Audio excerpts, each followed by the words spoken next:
ऊंची हो तो कुछ लोग सुनते हैं, लेकिन अगर बात ऊंची हो तो बहुत सारे लोग सुनते हैं। नमस्कार दोस्तों, एक छोटी सी कहानी। ये कहानी एक लड़के की 24 साल का लड़का जो सेठ के यहाँ पर नौकरी करता था। उसके माँ बाप इस दुनिया में नहीं थे। जिंदगी बड़ी परेशानी में चल रही थी। वो जाता था, रोजाना पैसे कमा करके घर आता था, खाना बनाता था, खाता था, सो जाता था। एक दिन उसने देखा कि एक बूढ़ा फकीर अपनी पीठ पर 3 ठेले लेके एक शहर से दूसरे शहर की ओर जा रहा था।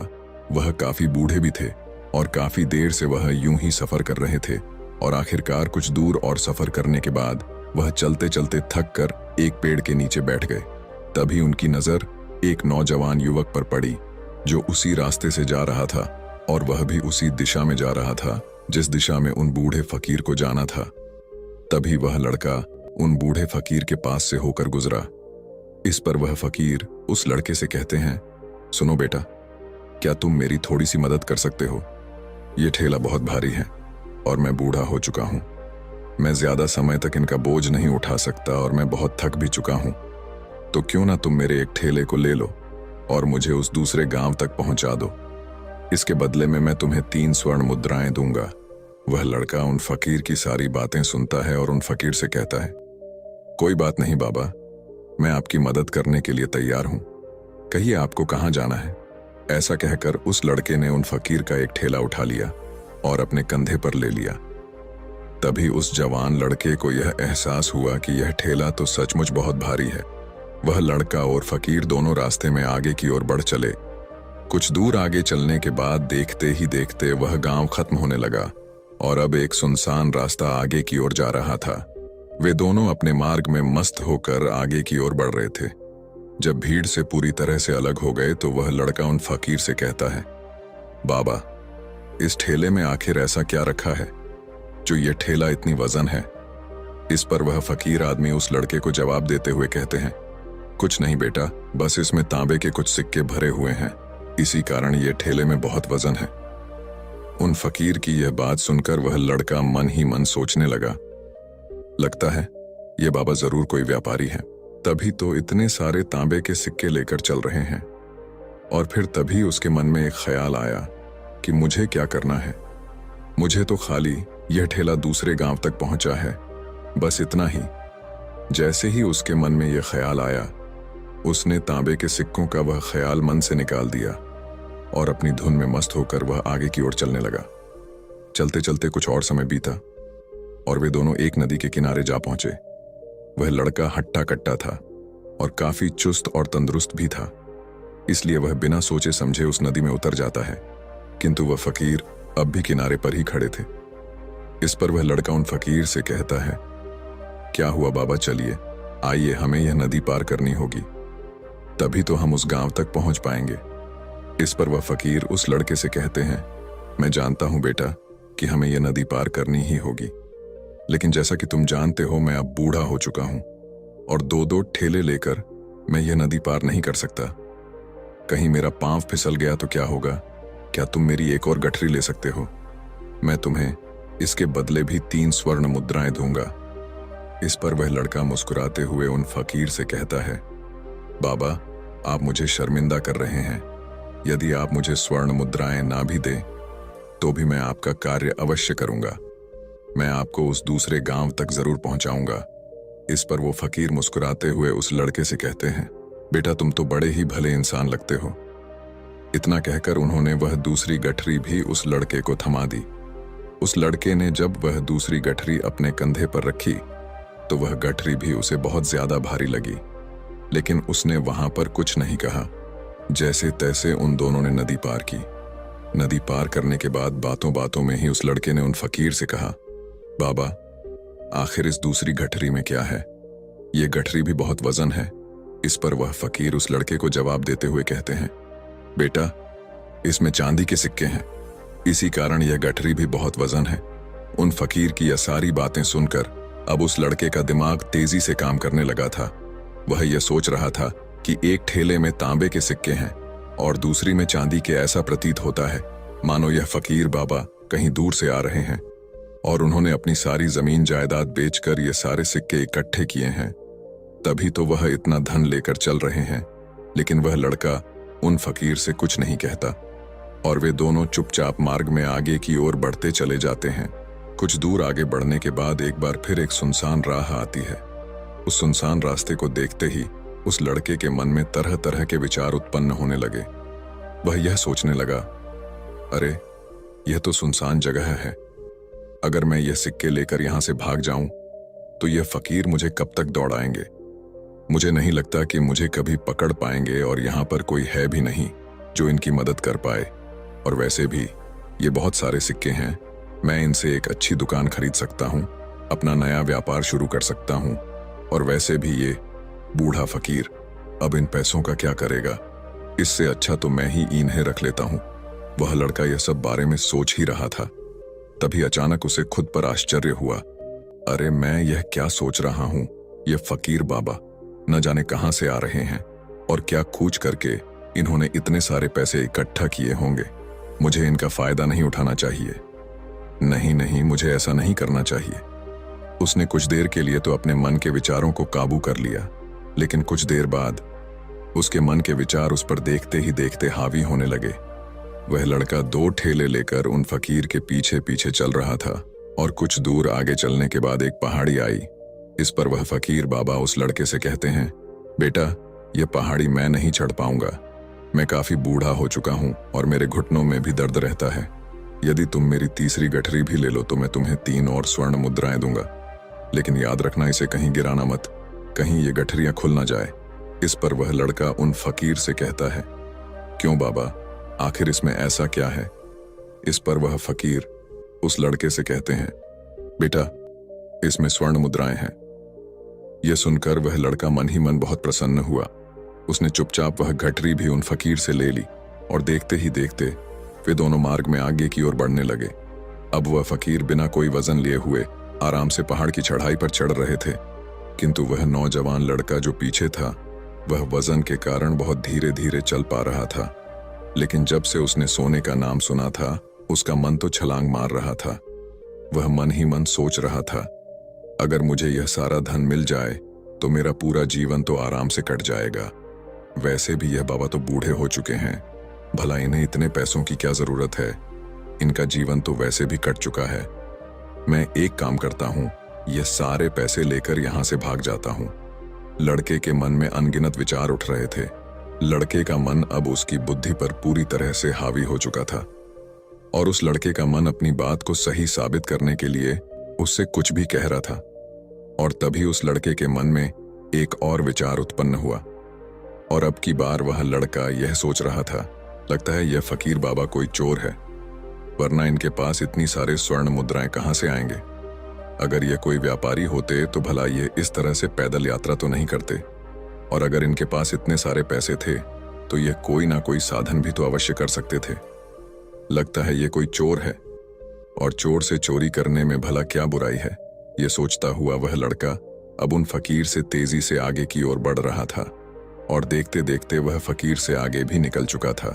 और वह यह सोच रहा था कि जैसे ही इस पहाड़ की ढलान आएगी मैं 3 गठरियां लेकर भाग जाऊंगा। इससे ये सारे पैसे मेरे हो जाएंगे और मेरी गरीबी भी हमेशा हमेशा के लिए दूर हो जाएगी। मैं जो चाहूंगा मैं वो कर पाऊंगा। मेरे पास बहुत सारा धन होगा। और देखते देखते वह दोनों पहाड़ की चोटी पर पहुंच गए और अब ढलान का रास्ता शुरू होने वाला था। तभी वह लड़का उन फकीर से नजरें बचाकर वह 3 गठरियां लेकर भागता हुआ आगे बढ़ गया। अब उसे अपना शरीर बहुत हल्का महसूस हो रहा था, मानो उसे उन 3 ठेलों का वजन तक न मालूम पड़ रहा हो। काफी दूर दौड़ते दौड़ते किसी तरह से वह अपने आप को बचते बचाते अपने घर पहुंचा। उसके खुशी का कोई ठिकाना नहीं था। उसने सोचा, क्यों ना मैं जल्दी जल्दी इन गठरियां में से वो सारे पैसे निकाल लूं। यह सोचकर जब उसने गठरियां खोली तो पहली गठरी में उसे लोहे से जंग भरे हुए सिक्के मिले। यह देखकर उसे यकीन नहीं हुआ। इस पर उसने फटाफट दूसरी गठरी भी खोल डाली। उसमें भी उसे लोहे के जंग लगे हुए सिक्के ही निकले। यह सब देखकर वह लड़का बड़ा हैरान था। आखिर यह सब क्या हो रहा है? उन फकीर ने तो मुझसे और ही कुछ कहा था। अब उसने वह सोने वाली गठरी खोली और उसमें भी लोहे के जंग लगे हुए सिक्के ही निकले। यह देखकर वो लड़का बड़ा क्रोधित हुआ। उसने सोचा, उन फकीर ने मुझसे झूठ क्यों कहा? उन्होंने मुझसे ऐसा क्यों कहा कि एक में तांबे के सिक्के हैं, एक में चांदी के और तीसरे में स्वर्ण मुद्राएं हैं?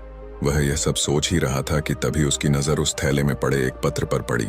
उसने वह पत्र उठाया और उस पत्र में लिखा था, यह पूरा नाटक ईमानदार व्यक्ति की खोज करने के लिए रचा गया है और मैं इस राज्य का राजा हूं। मेरी कोई संतान नहीं और इसीलिए मैंने यह षड्यंत्र रचा है ताकि मैं अपने राज्य में किसी एक ऐसे ईमानदार व्यक्ति की खोज कर सकूं जो मेरे बाद इस राज्य का राजा बन सके और इस राज्य भार को संभाल सके। और इस राज्य का भार वही संभाल सकता है जो पूरी तरह से ईमानदार हो, जिसके मन में किसी प्रकार का कोई लालच ना हो। इतना पढ़ते ही वह लड़का जोर जोर से चिल्लाने लगा। वह सर पकड़कर बैठ गया। वो यह जानता था कि यदि वह अपने मन के विचारों पर काबू कर लेता तो उसका जीवन संवर सकता है, लेकिन वह अपने मन के विचारों पर काबू नहीं कर पाया। दोस्तों, महात्मा बुद्ध कहते हैं कि मन ही सब कुछ है। आप जो सोचते हैं वही बनते हैं।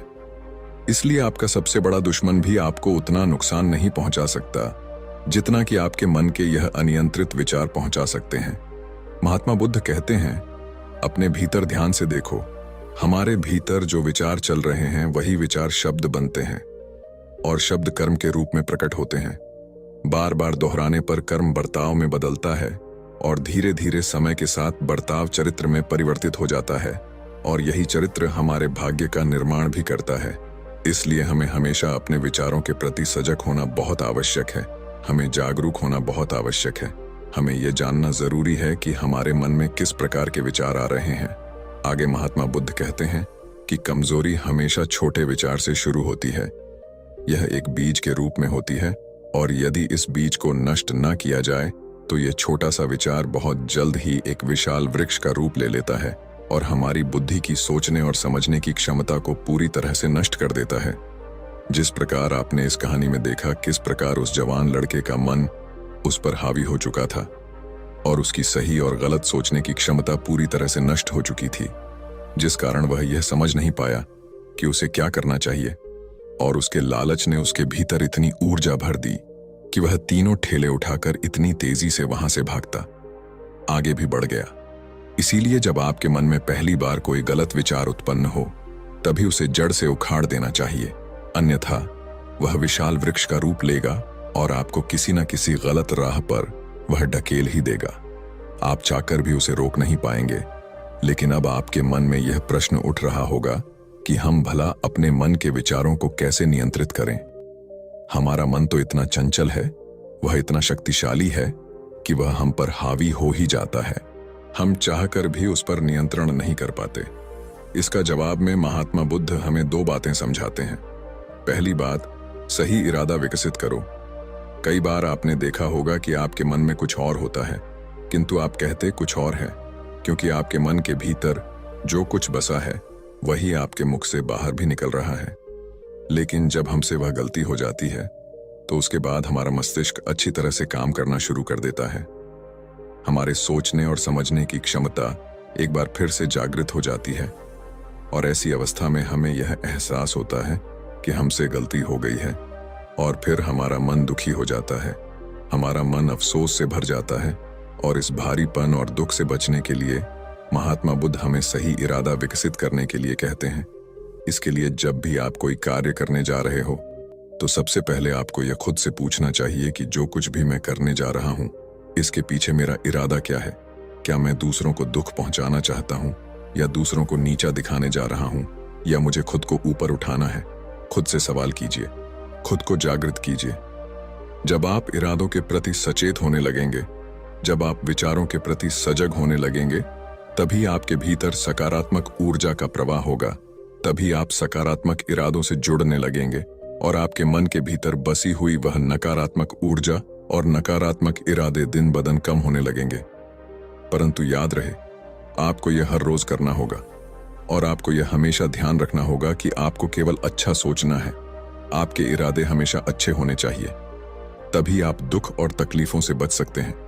अन्यथा आप इसी तरह से दुख और तकलीफों में घिरे ही रहेंगे और आप कभी इससे निकल नहीं पाएंगे।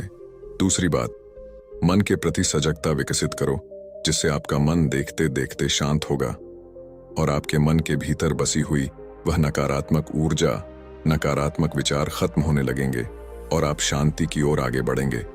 और आपको इसके लिए बस इतना ही करना है कि इस पल में जो कुछ भी हो रहा है, आपकी आंखों के सामने, आपके भीतर जो कुछ भी जैसा भी चल रहा है, बस उसे देखते रहना है। अपने मन के अच्छे बुरे विचार, अपनी भावनाएं और अपनी यादों पर बिना प्रतिक्रिया दिए उन्हें केवल देखते रहना है, जिससे आपके मन के सारे विचार देखते ही देखते खत्म होने लगेंगे। आपका मन खाली होने लगेगा और आप नकारात्मक विचारों से, न सोच से बच सकते हैं और आप इन दुख और तकलीफों से भी दूर रह सकते हैं। इसीलिए महात्मा बुद्ध कहते हैं, जो स्वयं को देखता है वही सबसे बड़ा तपस्वी है। अर्थात जो अपने मन में चल रहे उन विचारों को बिना प्रतिक्रिया दिए हुए केवल देखता है और उन पर कोई भी प्रतिक्रिया नहीं करता, बस उन्हें देखता और समझता है, वास्तविकता में वही मन पर नियंत्रण भी कर सकता है और वही अपना जीवन सुखी और खुशहाली तौर पर जी सकता है। इसलिए यदि आप भी अपने जीवन को सुखी और खुशहाल बनाना चाहते हैं, तो आपको सबसे पहले अपने मन पर नियंत्रण साधना ही होगा। अपने मन को खाली करना ही होगा। अपने मन के विचारों के प्रति आपको सजग होना ही होगा। दोस्तों, उम्मीद है कि आपने आज की इस वीडियो से जरूर कुछ ना कुछ सीखा होगा। अगर आपको ये कहानी अच्छी लगी हो तो इस वीडियो को लाइक करें।